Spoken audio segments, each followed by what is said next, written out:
TR talkies நேயர்களுக்கு என்னுடைய இனிய வணக்கம். இன்னைக்கு நான் எடுத்திருக்கக்கூடிய தலைப்பு சிலருக்கு மலைப்பை தரலாம். நம்முடைய இளைய தளபதி விஜயை பற்றி சில கருத்தை நான் சொல்ல விரும்புகின்றேன். எனக்கு எந்த மீடியா பார்த்தாலும் அவர் இன்றைக்கு ஒரு பேசும் பொருளாக ஆகியிருக்கிறார். அவரை பற்றி விவாதம் செய்து கொண்டிருக்கிறார்கள். அரசியலில் விஜய் ஒரு பொங்கி வரும் புறநானூற்று புலியா, இல்லை சீற்றம் கொண்ட சிங்கமா, இல்லை வேகம் கொண்ட வேங்கையா, இல்லை அவரது கட்சி கொடியில் இருக்கும் பலம் பொருந்திய யானையை போன்ற சேனையா என்று அவரவர் நடத்தி கொண்டிருக்கிறார்கள் பட்டிமன்றம். அதை பற்றி எனக்கு தெரியாது. ஆனால் கலை உலகத்திலே, திரையுலகத்திலே அவருக்கு அதிகமாக இருக்கிறது ரசிகர் மன்றம். இதுதான் யதார்த்தம். இதை சொல்வதில் எனக்கு எந்த தயக்கமும் இல்லை. இந்த விஜய் பத்தி நான் சொல்றதுக்காக அரசியல்ல நான் அவருக்கு ஆதரவாளன் ஆயிட்டேன் அதெல்லாம் எதுவும் இல்லை. அதுக்கு இதுக்கு சம்பந்தமே. நான் கலை உலகத்தை சேர்ந்தவன், ஒரு சினிமாக்காரன். கலை உலகில் அவங்க அப்பா எஸ்.ஏ. சந்திரசேகர், சட்டம் ஒரு இருட்டர், நீதிக்கு தண்டனை போன்ற படங்களை இயக்கி எனக்கு பிடித்த ஒரு இயக்குனர், என்னுடைய நல்ல நண்பர். அவரோட பையன் விஜய் ஆரம்ப காலத்துல பல படங்கள்ல அவர் அப்பா இயக்கி பல படங்கள் நினைச்சாரு. அது வேற விஷயம். ஆனா ஒரு காலகட்டத்தில் விஜய் எனக்கு பிடிக்க ஆரம்பித்தது எதற்காக? என் இனிய நண்பர் விக்ரமன் இயக்கிய பூவே உனக்காக. அது மட்டுமல்ல, என்னுடைய இனிய நண்பர் எஸ்.ஜே. சூர்யா இயக்கிய குஷி, அந்த படத்தில் இருந்து விஜய் ஆகார ஆரம்பித்தார் பிஸி. அந்த அளவுக்கு தனக்கென்று ஒரு தனி இடத்தை பிடித்தார்.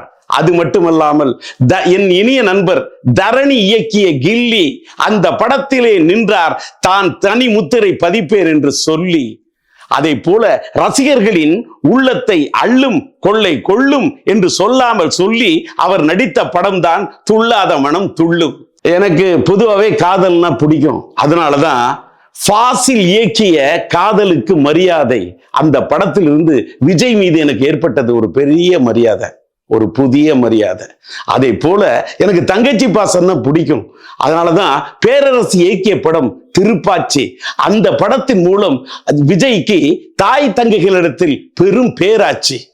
சினிமா உலகத்துல எல்லாரையும் பிடிச்சிடாது. சில பேருக்கு சிலரை பிடிக்கும். அதுல விஜய் மேல எனக்கு ஒரு பிடித்தம் ஏற்பட்டதுக்கு அவரும் ஒரு காரணம். ஒன்றும் இல்லை, நம்மளுடைய எடிட்டர் மோகன் ஐயாவுடைய மகன் ராஜா மோகன் இயக்கின ஒரு படம் தான் வேலாயுதம். அதில் கேட்பாங்க விஜய் சார்கிட்ட, உங்களுக்கு டிடிஆரை தெரியுமா? எனக்கு டிடிஆர்லாம் தெரியாது, எனக்கு டிஆரை தான் தெரியும் அப்படின்னு சொல்லுவார். அதை நான் திரையரங்கில் போய் அந்த படம் பார்க்குறேன். அதில் அந்த படத்தில் அவர் என்னை பற்றி சொல்லியிருந்தார். இது ஒரு ஒரு ஒரு ஒரு எனக்கும் அவருக்கும் இடையில ஒரு சின்ன ஒரு நட்பை ஏற்படுத்துதுன்னு வச்சுங்க.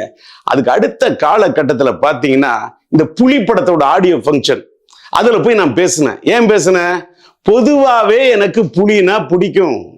அதனாலதான் ஈழத்தில் இருக்கக்கூடிய விடுதலை புலிகளின் அந்த போராட்ட குணம் எனக்கு பிடித்தது. நான் தஞ்சை மாவட்டத்திலே பிறந்தவன். என்னுடைய நிறுவனத்துக்கு நான் நெஞ்சை நிமிர்த்தி தஞ்சை சினியார்ஸ் என்ற பெயர் வைத்தவன். ஏன்? அந்த தஞ்சையை ஆண்டது சோழர்கள். அது சோழ வம்சம் ஆண்ட பூமி. சோழர்களுடைய கொடி புலி கொடி. அதனால் தான் அந்த கொடியை எனக்கு பிடித்தது, புலியை எனக்கு பிடித்தது. அதனால் தான் என் இனிய நண்பர் பி.டி. செல்லகுமார் உருவாக்கிய புலி திரைப்படத்தின் ஆடியோ வெளியீட்டு விழாவிலே சென்று விஜயை பார்த்து வாடா புலி, வதங்கா புலி, வணங்கா புலி, அந்த புலி, இந்த புலி என்று புகழ் பாடினேன். புலியை குறித்து பேசினேன்.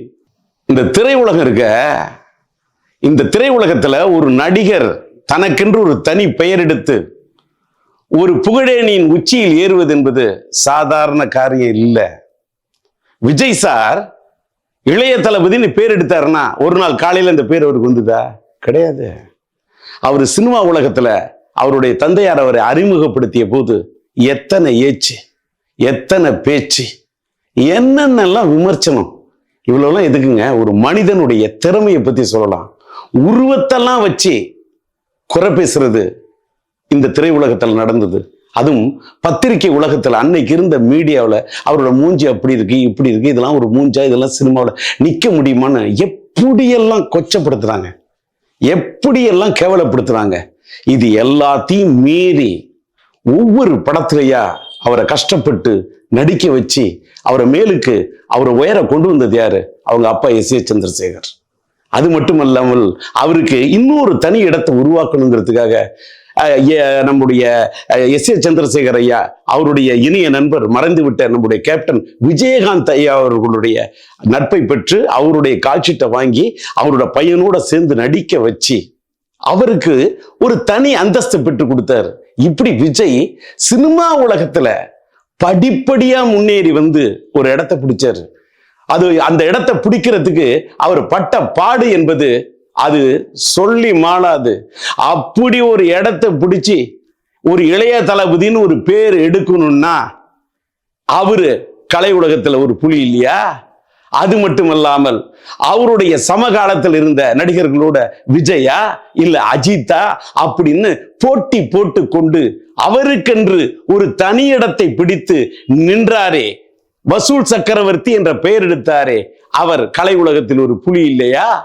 அது மட்டுமல்லாமல் ஒரு சமகாலத்துல இதே இந்த கலை உலகத்தின் களத்துல தலை அவர்கள் நின்ற காலத்திலே அவர் தடம் புரளாமல் தலை தூக்கி நின்று பேரெடுத்தாரே, அவர் கலை உலகத்திலே புலி இல்லையா? அது மட்டுமல்ல, உச்ச நட்சத்திரங்கள் நம்முடைய சூப்பர் ஸ்டார் ரஜினிகாந்த் இருக்கிறார், உலகநாயகன் கமலஹாசன் இருக்கிறார்கள், இத்தனை பெரிய நட்சத்திரங்கள் அஜித் இருக்கிறார்கள். இவ்வளவு நட்சத்திரங்கள் இருந்தாலும் அத்தனை நட்சத்திரங்களுக்கு மத்தியிலும் தான் ஒரு துருவ நட்சத்திரம் என்பதை காட்டாமல் காட்டி வசூலிலே முத்திரை பதித்தாரே, அரசியலில் எப்படியோ கலை உலகத்தில் அவர் ஒரு புலி இல்லையா? எல்லாத்துக்கும் மேல கலை உலகத்துல கால் பதித்து கால் நூற்றாண்டுக்கு மேல் ஒரு மனிதன், ஒரு நடிகன் நிலைத்து நிற்கிறார் என்று சொன்னால் கலை உலகத்தில் அவர் ஒரு புலி இல்லையா? இதான் என்னோட கேள்வி. என்னன்னா, அவர் சினிமா உலகத்துல அடி எடுத்து வச்சோன்னு கதாநாயகன் ஆன உடனே ரத்தன கம்பளம் போட்டு திரை உலகம் அவரை வரவேற்றுச்சா? அன்னைக்கே இளைய தளபதினு பட்டம் கொடுத்து, இளைய தளபதி நீ தான் கலை உலகத்துக்கு அதிபதி அப்படின்னு ஏதாவது புகழ் மாலை சுட்டுனுச்சா? சுட்டலையே. எவ்வளவெல்லாம் தூற்றி இருப்பாங்க. தூற்றுறதெல்லாம் மீறி அவர்களையே போற்ற வைக்கக்கூடிய அளவுக்கு இன்னைக்கு புகழேணியின் உச்சியில் ஏறி நின்று கலை உலகத்தில் ஒரு தனி கொடியை பிடிச்சு காமிச்சார, அவர் கலை உலகத்துல புலி இல்லையா? இன்னொன்னு, அரசியல்ல ஒரு புலியா இல்லையான்னு கேட்டா எனக்கு சொல்ல தெரியல. ஆனா சில அரசியல் கட்சியோட வயித்துல அவர் புலிய கரைச்சிட்டார் என்பது மட்டும் உண்மை. நேயர்களே, லைக் பண்ணுங்க, ஷேர் பண்ணுங்க, சப்ஸ்கிரைப் பண்ணுங்க. எல்லாத்த விட பெல் பட்டன் அழுத்துங்க. அப்பதான் நாங்க என்ன காணொளி போட்டாலும் உங்களுக்கு நோட்டிபிகேஷன் வரும்.